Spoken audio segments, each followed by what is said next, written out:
जो राज्यसभा के इलेक्शन होने जा रहे हैं उसमें हमारी पार्टी प्रेसिडेंट महबूबा जी की तरफ से जो इंस्ट्रक्शंस मिली है कि इस बार पीडीपी राज्यसभा में नेशनल कॉन्फ्रेंस को सपोर्ट करेगी, जम्मू कश्मीर के लार्जर इंटरेस्ट को नज़र में रखते हुए,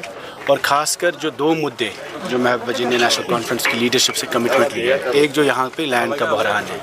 घास चराई में, शामलात में, नज़ूल में या लीज लैंड जिन लोगों के पास है, तो उनको जो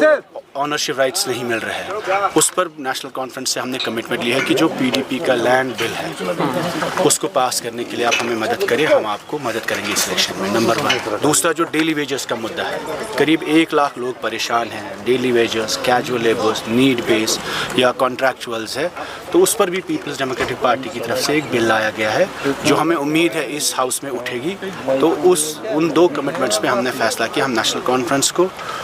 मदद करेंगे, और जो लार्जर इंटरेस्ट है जम्मू कश्मीर में कि बीजेपी का कैंडिडेट और नेशनल कॉन्फ्रेंस का मुकाबला है, तो उसमें हमें लगा बेहतर ये है कि नेशनल कॉन्फ्रेंस को इस इलेक्शन में मदद किया जाए। तो आपने जो कल बिल लाई थी वक्फ को लेके, उसमें क्या आप करेंगे? लेकिन वक्फ के हवाले से पूरे मुल्क में मुसलमानों ने नाराज़गी दिखाई कि वक्फ अमेंडमेंट बिल जो पास किया गया या जो इसकी डिस्कशन में है पूरे मुल्क में, उसको लेकर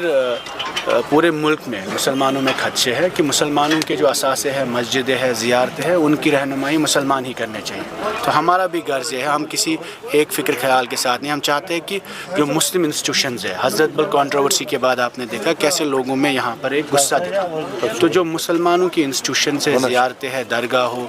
जामा मस्जिद हो, मुक़द्दिन साहब की ज़ियारत हो, सरार शरीफ है, इसकी जो रहनुमाई है वो मुसलमान क़यादत ही करनी चाहिए।